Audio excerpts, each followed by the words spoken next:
Apa kabar malam ini Bapak Ibu, saudaraku sekalian? Puji Tuhan, hambanya Gembala Jemaat di tempat ini, Bapak Roni, Bapak Andreas, Bapak Willy, dan semua teman-teman yang tidak disebutkan satu persatu yang berkatnya dahsyat luar biasa. Mudah-mudahan pada malam hari ini adalah malam yang indah buat kita semua. Dalam perenungan firman yang terambil dalam kitab Mazmur, pasalnya yang keempat, maksud saya yang ke-39, ayatnya yang pertama sampai dengan ayatnya yang ke-14. Tema perikop berjudul minta tolong. Doa minta tolong. Doa minta tolong kepada Tuhan yang memang Dia adalah kuat. Dia adalah dahsyat. Betul saudara? Berarti kalau Daud minta tolong kepada Tuhan karena Tuhan terlalu mampu untuk memberikan pertolongan. Di tengah ketidakmampuan kita, di tengah ketidakberdayaan kita, Tuhan terlalu sanggup untuk menolong. Yang setuju katakan amin. Maka firman Tuhan pada ayat 1 dikatakan demikian untuk pemimpin biduan, untuk Yedutun Mazmur Daud. Sastra ini atau tulisan ini atau pewahyuan ini atau firman Tuhan yang dituliskan oleh Daud ini sebenarnya itu merupakan satu tekanan jiwa yang terus membuat hidupnya tertekan, saudara. Dia punya masalah, dia punya persoalan yang begitu berat yang menindih hidupnya sehingga dia perlu datang kepada Tuhan. Nah, sastra itu disebut dengan Yedutun. Ada sastra Bani Korah, ada sastra Bani Lewi, kemudian ada tulisan dari Salomo, tulisan dari Musa, dari Daud yang dirangkum di dalam pemazmur.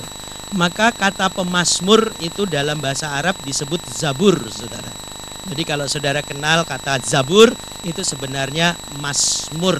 Nyanyian-nyanyian pengagungan, nyanyian-nyanyian pujian, ungkapan isi hati yang dinaikkan kepada Tuhan. Itu sebenarnya inti klimaks dari kitab Mazmur ini. Nah, hari ini kita akan baca bersama-sama, saudara. Saudara baca ayat 2 dan seterusnya. Kita akan gali kebenaran firman Tuhan sebagai sebuah cahaya, sebagai sebuah terang yang menerangi setiap batin kita. Apabila saudara sedang bergumul tentang persoalan dan pergumulan, ini merupakan ayat yang tepat buat saudara. Saudara yang lagi gundah gulana, lagi susah, ini adalah ayat yang tepat buat saudara untuk direnungkan. Baik, silakan saudara baca ayat kedua dengan suara lantang. Kita membacanya 2 iya.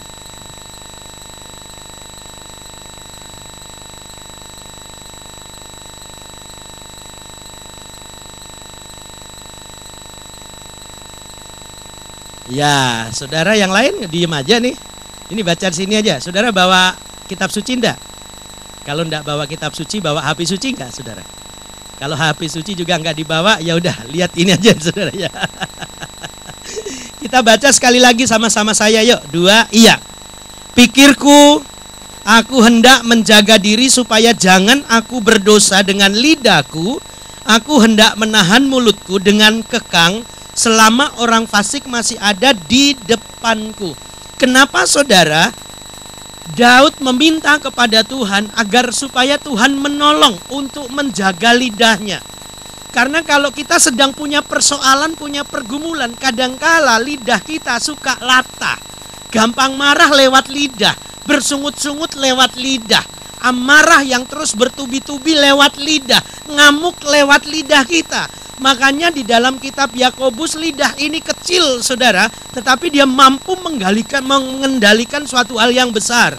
Berarti lidah ini, saudara, kalau kita tidak jaga baik-baik pada posisi kita sedang dalam tekanan hidup, dalam persoalan, dalam pergumulan, maka lidah kita gampang mengata-ngatai, gampang mencari kambing hitam.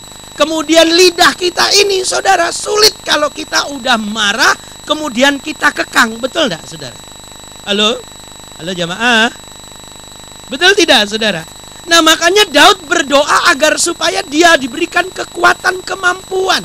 Supaya lidahnya itu tidak seperti lidah orang fasik yang gampang memaki, yang menyalahkan. Dan lidah ini, saudaraku sekalian, bukan untuk memaki, menyalahkan, tetapi lidah ini untuk memuji, untuk berdoa. Betul, saudara? Haleluya. Biar lidah yang kita punya ini, saudara, menjadi lidah berkat. Bukan lidah gosip, bukan lidah ngomongin orang, bukan lidah yang menyudutkan orang lain, yang membuat orang sakit hati. Ayat selanjutnya, ayat 3, kita baca lagi sama-sama. 2, iya. Aku keluh, aku diam, aku membisu, aku jauh dari hal yang baik. Tetapi penderitaanku makin. Udah diam, saudara, keluh, gak bikin apa-apa. Tetapi karena dia punya persoalan, punya pergumulan, maka dia bukan melakukan suatu hal yang baik. Keinginan yang baik, tetapi dalam kenyataan prakteknya bukan yang baik yang ia lakukan. Makanya Paulus juga berdoa sama seperti kalimat ini.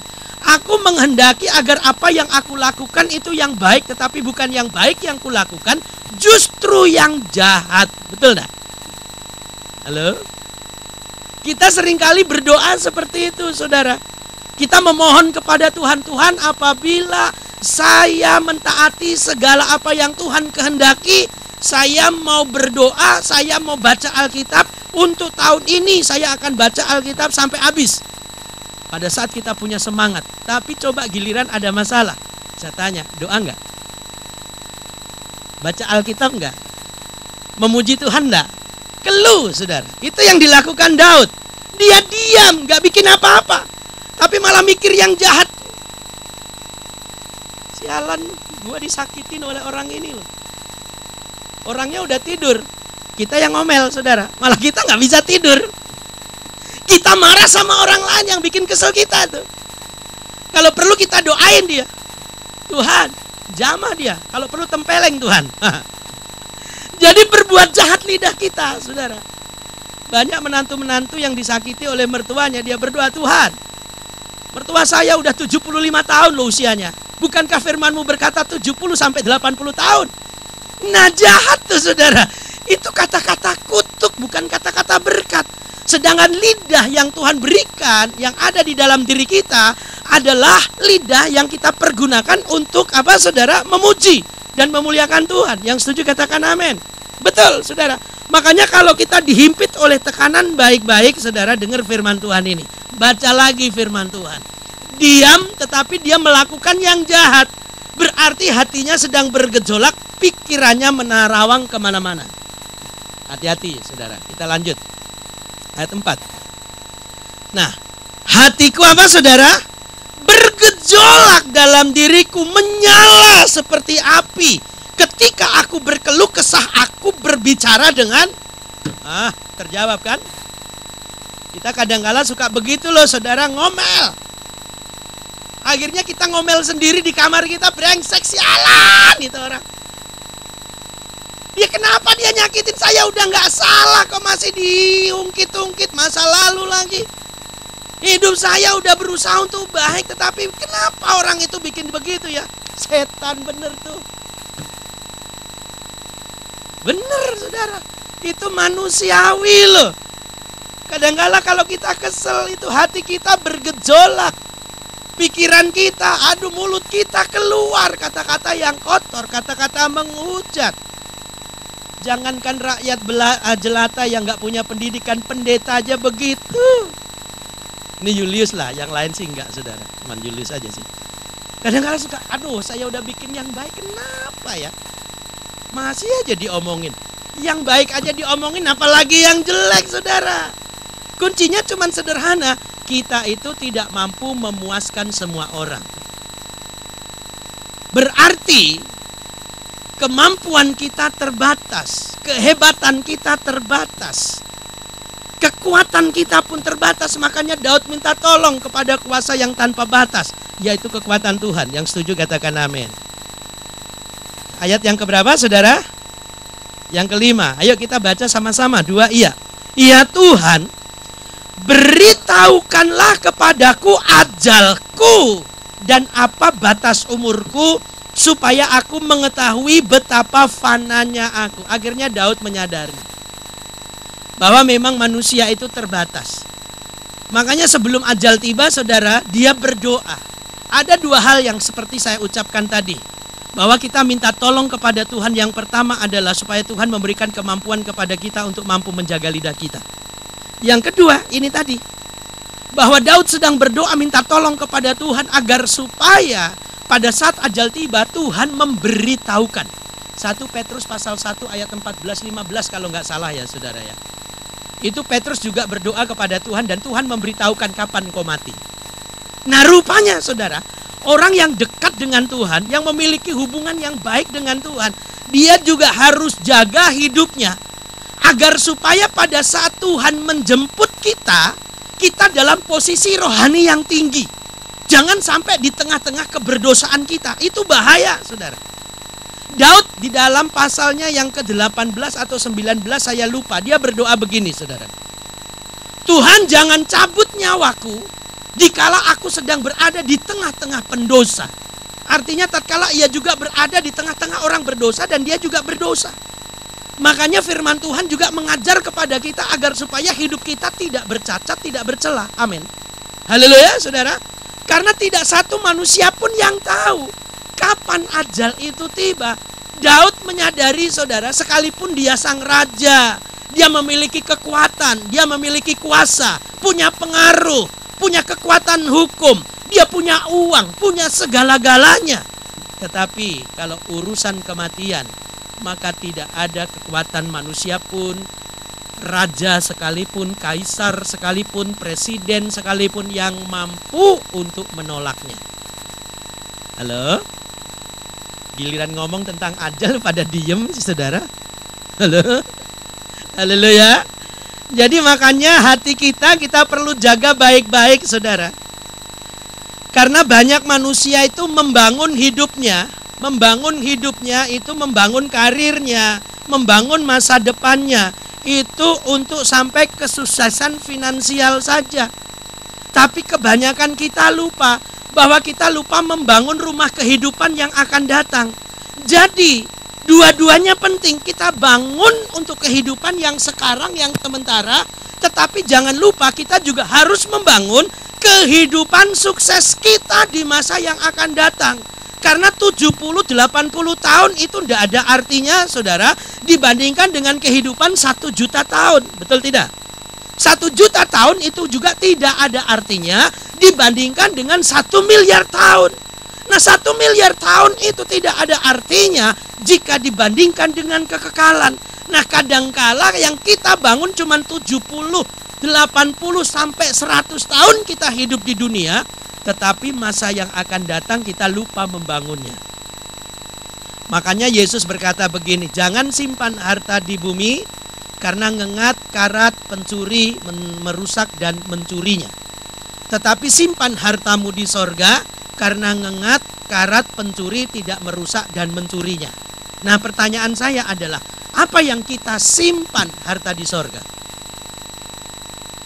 Ada yang bisa jawab saudara? Apa yang kita simpan harta di sorga? Yang kita simpan adalah ketaatan. Nah bukti ketaatan kita seperti ini saudara. Ibadah kita, doa kita, perenungan firman dan baca firman, kerajinan kita di dalam pelayanan kita, itu dihitung oleh Allah sebagai kekayaan yang kita investasikan di sorga. Halo? Haleluya. Amin saudara. Iya, ketaatan kita itu, makanya dalam kitab Wahyu dikatakan kita setia maka kita mendapatkan mahkota, yaitu mahkota kesetiaan yang Tuhan sediakan buat kita. Makanya kalau kita ada ibadah-ibadah seperti ini saudara, jangan pernah tidak hadir. Kita harus bisa buktikan kepada Tuhan bahwa kita hadir sebagai tanda kita mengasihi lewat ketaatan kita. Dan akhirnya lewat ketaatan kita sedang berinvestasi di sorga. Semakin kita taat, semakin ketaatan itu sempurna, semakin kesetiaan itu sempurna, maka investasi kita di sorga semakin banyak. Haleluya. Amin. Jadi investasikan hidup kita itu di sorga juga saudara.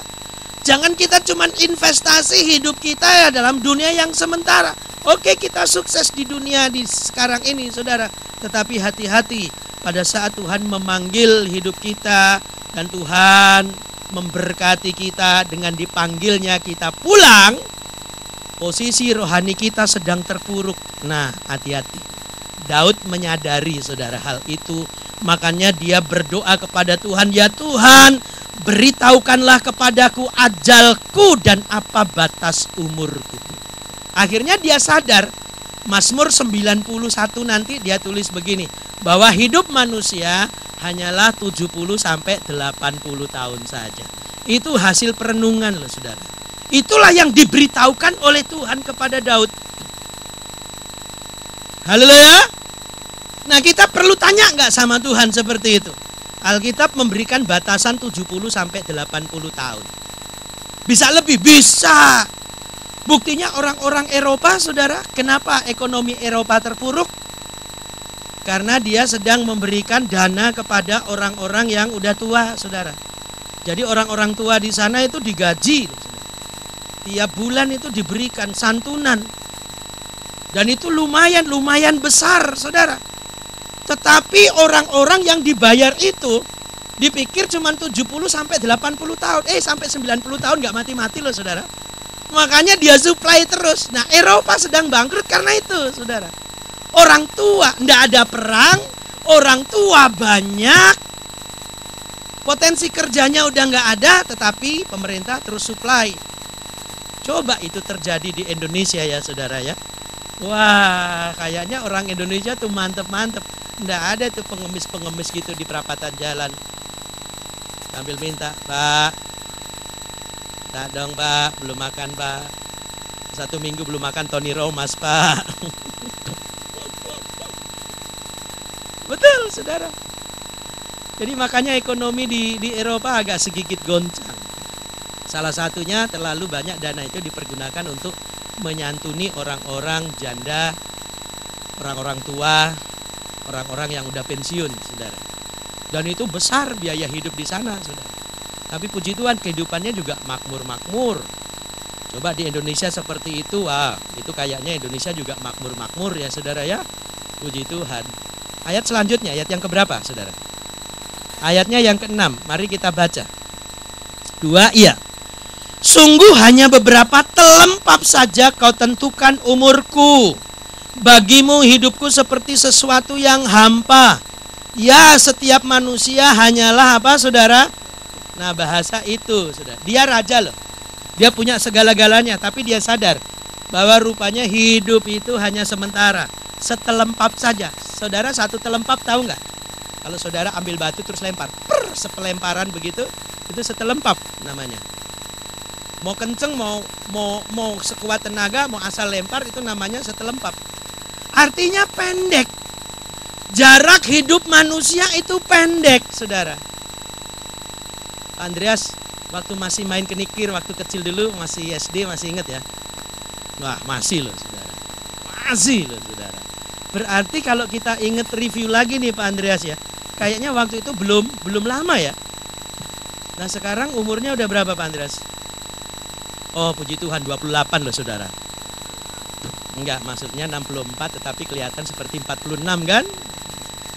Orang yang sukacita itu seperti itu. Saudara perlu tahu ya, bahwa hidup diri kita nih, ini terdiri dari 5 triliun sel nih. Tubuh kita 5 triliun sel. Pada saat saudara marah, pada saat kita punya masalah, pada saat hati kita galau, maka sel yang ada dalam diri kita otomatis 4,6 miliar mati. Apalagi saudara tambah marah, itu bisa sampai 7 sampai 8 miliar mati. Makanya orang yang suka marah-marah saudara, gampang selnya itu mati. Salah satu kelihatan yang paling kelihatan adalah goresan yang ada di mata kita nih. Itu paling gampang kelihatan. Coba nanti ibu-ibu saudara ngaca. Ini mati yang mana ini? Makanya jangan marah-marah saudara. Haleluya. Saudara makin marah, saudara makin ngedumel, cari kambing hitam, mati, banyak mati. Ingat baik-baik. Saudara marah sekali, marah nih. Marah udah punya masalah, marah. Itu bisa 7 sampai 8 miliar sel mati. Caranya supaya tidak terlalu banyak yang mati, saudara. Hati harus gembira, banyak senang, saudara. Kalau saudara punya cien, salah satunya terapinya adalah bawa uang itu tempat belanja. Milih aja, senang-senang aja. Saya suka ini, saya suka itu, saya suka ini. Salah satunya terapi begitu. Tapi terapi itu bikin bangkrut, saudara. Iya, kalau ibu-ibu udah belanja tuh hatinya senang, girang. Saudara lihat ya kalau pergi ke supermarket gitu. Kira-kira saudara tulis nggak apa yang saudara mau beli? Paling saudara mau beli itu 3 atau 4 item lah, paling banyak 4. Tapi lihat ya, pulang itu penuh itu satu gerobak tuh. Akhirnya semua dibeli, apalagi sama suami. Papa kayaknya ini bagus nih. Oh iya sayang, bagus. Ini juga bagus loh Pak. Di mana ambil ya? Terserah mama. Ambil, mumpung dikasih kesempatan. Akhirnya ini juga bagus. Ya udah ambil semua nih, borong ini satu supermarket. Kesel gitu kan. Suaminya tinggal duduk, capek gitu. Tapi ibu-ibu nggak capek loh saudara. Wih, kalau udah belanja itu nggak capek, nggak ada capeknya loh. Saya aja ngelihat begitu aja saudara. Wah, mana istri saya udah ngelayap sana. Ditungguin nggak muncul-muncul. Kita tunggulah sambil makan. Udah habis makan, masih belum. Apa aja yang dibeli? Akhirnya apa yang ditulis saudara. Yang nggak ditulis jauh lebih banyak. Waduh, tinggal kita aja lus-lus dada. Istri kita sukacita ketawa, kita nangis. Dompetnya makin tipis soalnya. Puji Tuhan. Nah itu salah satu terapinya seperti itu saudara. Supaya tidak hilang. Makanya kenapa ya pelembab-pelembab seperti oil of ulan, olay, daf, akutsufu, cepuk dan lain sebagainya itu laku keras. Laku keras saudara. Itu tujuannya cuma satu. Karena pada saat saudara senang, nah cairan hormon yang menggantikan posisi sel mati itu bergerak cepat. Itu menggantikan sel-sel yang mati. Betul enggak? Tapi yang dibangun itu di hati. Saudara marah-marah. Mau saudara poles pakai cepuk sampai setebel 1 cm. Saudara tetap tuh. Tetap bergaris, tetap kelihatan. Karena apa yang keluar dari hati itu nampak dari muka kita. Dari sinar muka kita, dari cahaya kita. Betul enggak? Haleluya. Iya, makanya kalau dapat persoalan masalah nyanyi saja. Memuji Tuhan, sukacita, saudara. Betul? Haleluya. Iya. Karena siapa sih yang kebal terhadap persoalan? Tidak ada, saudara. Tidak rakyat biasa, nggak jemaat, nggak pendeta, nggak penguasa, kena. Coba perhatikan saudara presiden kita. Waktu pertama kali naik jadi presiden. Ini kantong matanya masih bagus kan? Coba sekarang udah ngelewer kan? Stres. Saudara pikir tuh jadi presiden enak saudara. Dulu sih ganteng gitu kan. Pilih presiden kita yang ganteng dong. Dulu kan iklannya begitu kan saudara. Ganteng, coba sekarang saudara. Makanya kecantikan dan ketampanan itu relatif. Jelek itu mutlak saudara. Haleluya. Betul? Iya. Makanya ada masalah sukacita aja. Ada cien, ada fulus, ada hepeng, ada duit saudara. Tetap sukacita. Enggak ada juga tetap sukacita. Haleluya. Akhirnya muaranya kepada siapa? Muaranya kepada Tuhan. Kita tidak diintervensi oleh keadaan, tidak diintimidasi oleh keadaan karena kita tahu ada jalan keluar. Nah, jalan keluarnya apa? Minta pertolongan kepada Tuhan. Yang setuju katakan amin. Haleluya. Lanjut. Sampai jam 11 malam ya saudara ya. Saudara siap? Ya saya nggak siap, muka belamaan itu saudara ya. Ayat yang keberapa? Ke-7? Nah ayat ke-7 kita baca, lihat. Ia hanyalah bayangan yang berlalu. Ia hanya apa saudara? Mempeributkan yang sia-sia dan menimbun. Tetapi tidak tahu siapa yang merauapnya nanti. Orang kerja waktunya sampai habis. Sampai nggak punya waktu. Mertuanya ngebel, nak. Oh udah 4 bulan nggak pernah pulang nih, ada apa? Lagi sibuk. Pak, kemana aja pak? Kok udah 1 bulan ini nggak ke gereja? Aduh sorry pak, lagi sibuk. Kita doa, bagian doa kita tanya, Pak kok nggak kelihatan? Aduh sorry, lagi sibuk. Pas kita perlu saudara ya, kita perlu. Karena kita punya pergumulan, kita doa sama Tuhan. Tuhan tolong. Tuhan bilang, lagi sibuk. Nah loh. Selesai hidup kita kalau Tuhan sibuk, saudara. Kayaknya kita nggak punya waktu lagi. Makanya firman Tuhan, lihat ya, banyak orang yang menambun, menumpuk. Hartanya ditumpuk, pokoknya untuk masa depan. Sampai 7 turunan. Tapi kita lupa membangun masa depan kita. Akhirnya orang tua belum mati, anak kita udah memperebutkan warisan. Hati-hati loh. Dan itu terjadi. Konglomerat sekarang ini tuh disedihkan karena perebutan warisan seperti itu. Saya lagi berdoa buat teman. Ada orang tahun-tahun 99 ya, termasuk konglomerat di Indonesia lah, saudara. Wah, itu anak-anaknya pada berebut ya. Udah anaknya berebut, kemudian adiknya berebut. Wah, udah kacau dah. Udah masuk sampai mahkamah. Apa namanya? MA. Udah itu belum selesai, jadi gantung. Itu kalau nggak diselesaikan 5 tahun sampai 10 tahun itu. Harta itu akan jadi milik pemerintah, saudara. Jadi ada yang bilang begini nih, ini adiknya dia bilang begini, lebih baik daripada dapat koko saya, mendingan nggak dapat semuanya lah, udah biarin aja digantung, udah siapa yang punya deh. Akhirnya itu ayat itu betul loh, saudara. Kenapa? Karena pengalaman Daud juga mengalami anaknya yang bernama Absalom berontak kan? Haleluya. Makanya dia juga stres, ngalamin stres ini, saudara. Ada pemberontakan yang dilakukan oleh anaknya. Akhirnya anaknya mati. Bukan tambah stres dia. Waduh. Raja juga stres, saudara. Pejabat-pejabat juga stres.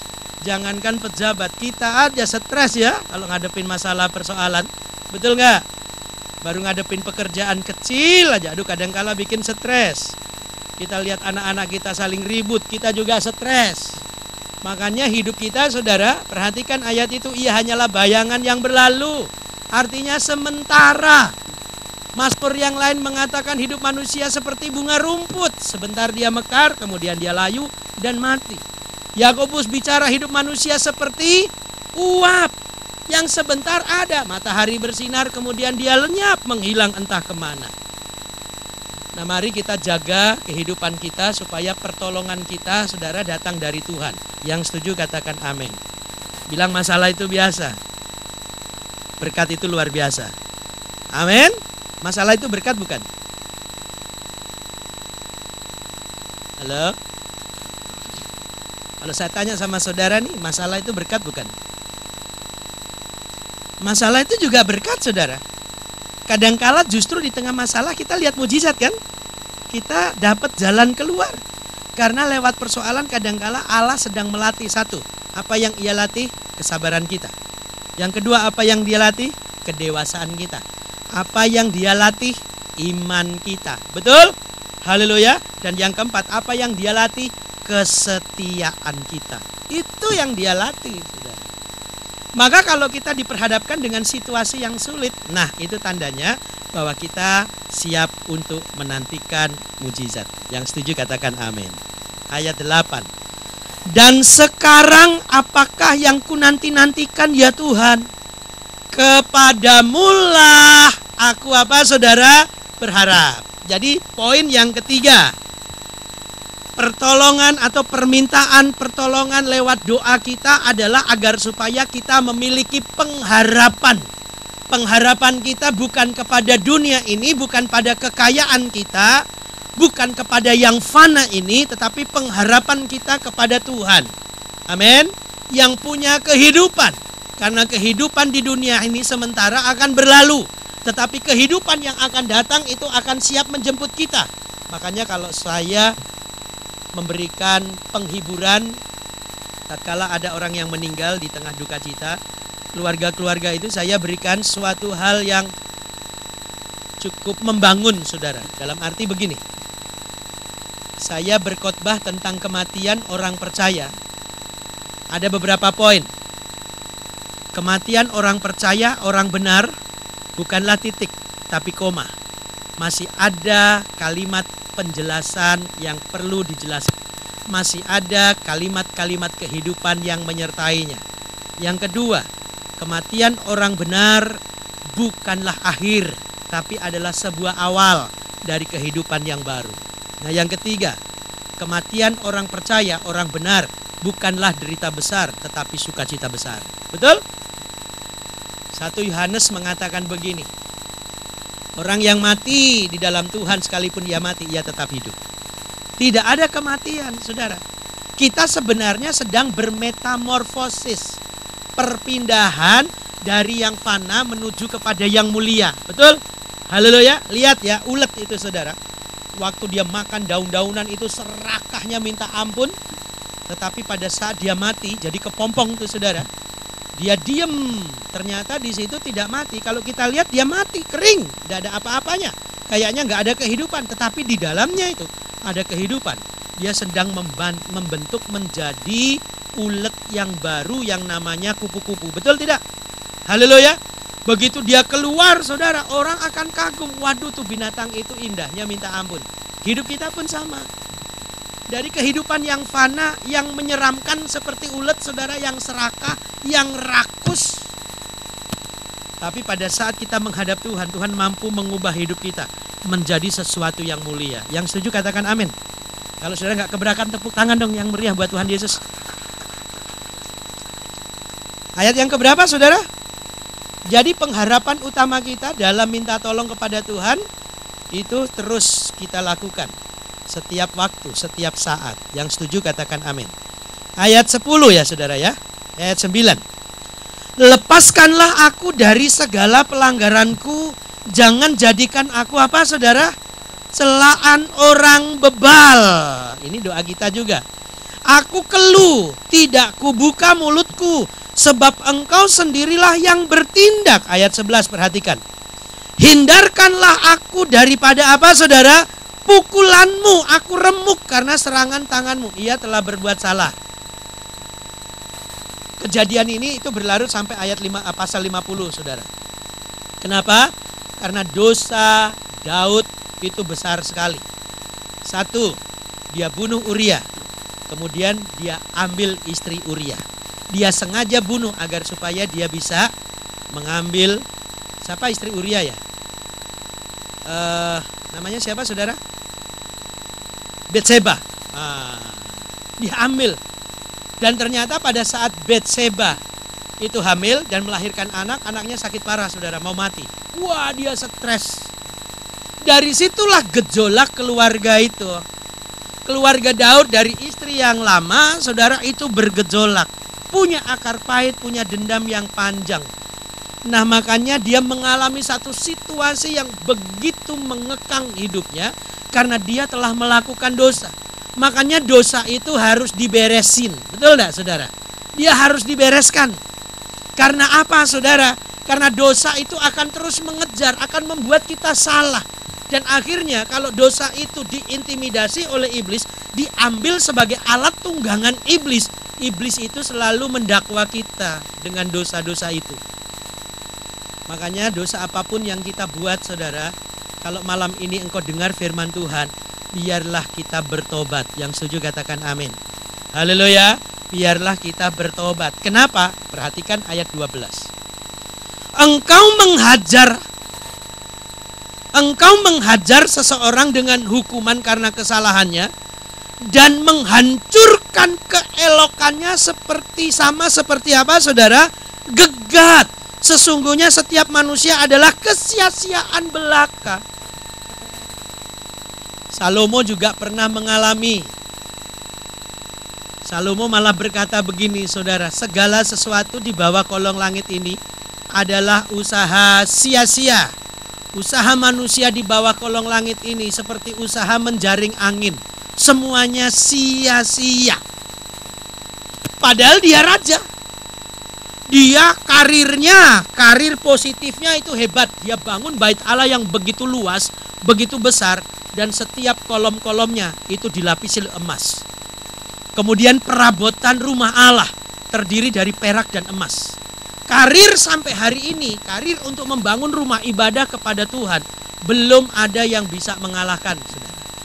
Yang kedua, karir negatifnya, dia punya istri 700, gundik 300, total 1000. Sampai hari ini pun belum ada yang bisa memecahkan rekor itu. Hebat, betul? Tetapi dia berkata semuanya sia-sia.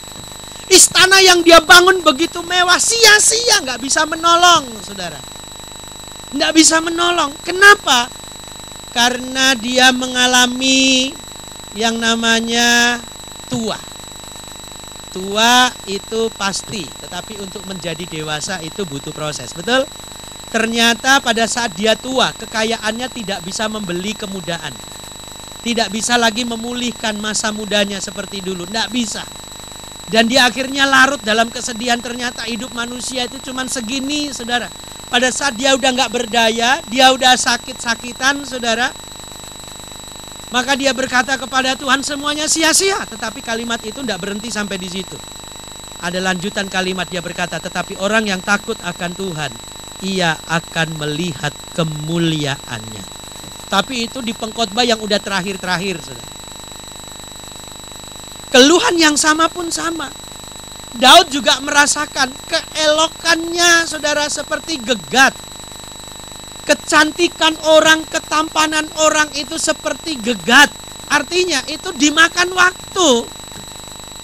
Udah tidak sesemarak yang awalnya pada mulanya, kira-kira begitu. Gegat itu dimakan waktu lah, uzur. Kira-kira seperti itu, saudara. Haleluya.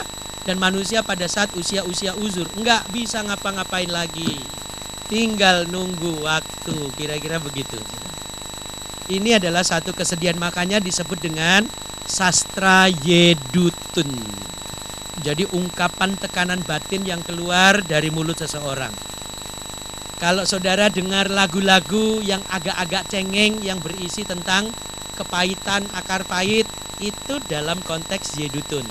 Berarti itu sastra atau puisi itu atau nyanyian syair itu termasuk dalam Yedutun. Ungkapan hati seseorang.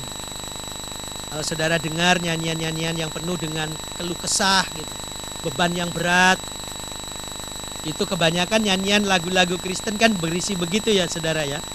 Isinya begitu. Banyak itu tentang persoalan, tentang pergumulan yang berat. Itu masuk di dalam kategori Yedutun. Ayat yang ke-12 sudah kita baca, ayat 13, saudara.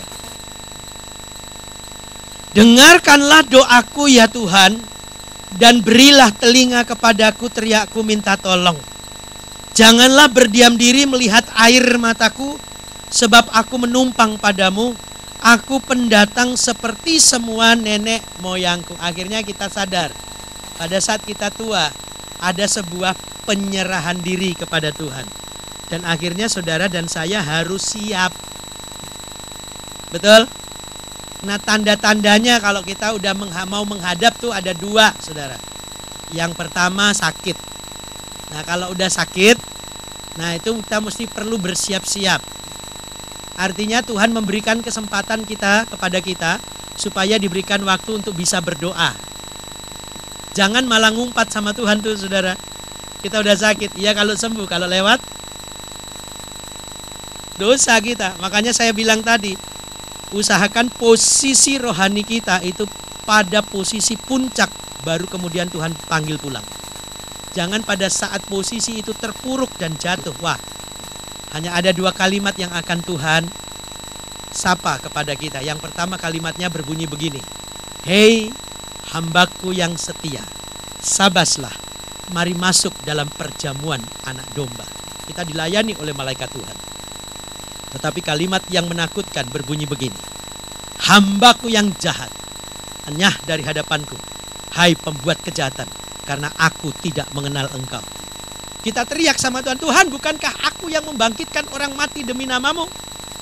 Bukankah aku yang menyembuhkan orang sakit demi namamu? Tuhan tetap kata apa, saudara? Enyah dari hadapanku karena aku tidak mengenal engkau. Ngeri kali itu, saudara. Haleluya. Amin. Jangan sampai kalau kita menghadap Tuhan tiba-tiba Tuhan ngomong begitu. Wah. Makanya Daud sadar, saudara, sadar bahwa di dunia ini numpang. Di dunia ini sebagai pendatang. Berarti di dunia ini adalah rumah sementara kita. Petrus mengatakan kita tinggal di kemah yang fana, tetapi kita disiapkan oleh Tuhan untuk tinggal di kemah abadi. Kemah abadi ini yang harus kita tuju, saudara. Haleluya. Makanya cari duit untuk menjadi kaya harus, enggak apa-apa. Tapi jangan pernah lewatkan persekutuan-persekutuan seperti ini kepada Tuhan, saudara. Karena itu investasi kita di sorga. Orang Kristen harus kaya, harus. Karena Tuhan setting kita untuk menjadi kaya. Buktinya apa? Buktinya Tuhan siapkan kita di sorga, rumah di sorga, tinggal kita mau meraih atau tidak, itu saja. Haleluya. Jadi kalau ada tanda-tanda kita mau pulang, satu, diberikan kesempatan untuk sakit. Nah, sakit jangan ngomel, saudara. Satu, minta supaya kita sembuh. Kalau belum waktunya 70-80 tahun, saudara, minta cepat sembuh. Doa sama Tuhan, jangan ngomel. Tapi kalau udah umur 80, 84 sampai 90, ya siap-siap. Akhirnya kalimatnya sama seperti Daud. Daud berkata begini, janganlah berdiam diri melihat air mataku, sebab aku menumpang padamu, aku pendatang seperti semua nenek moyangmu. Itu penyerahan, saudara. Karena dia udah gak bisa buat apa-apa lagi. Kekayaannya tidak bisa menyembuhkan. Orang-orang yang ada di sekitarnya yang tolong dia, yang setia kepadanya, tidak bisa bantu. Kalau ajal itu sudah datang, maka tidak ada satu kekuatan manusia, karena itu adalah kekuatan tangan Allah yang kuat. Amin. Haleluya. Dan akhirnya kita harus sadar sesadar-sadarnya bahwa kita hidup di dunia bersama Yesus dan kita mati pun harus bersama Yesus. Ayat yang ke-14 sama-sama kita baca. Alihkanlah pandanganmu daripadaku supaya aku bersuka cita sebelum aku pergi dan tidak ada lagi.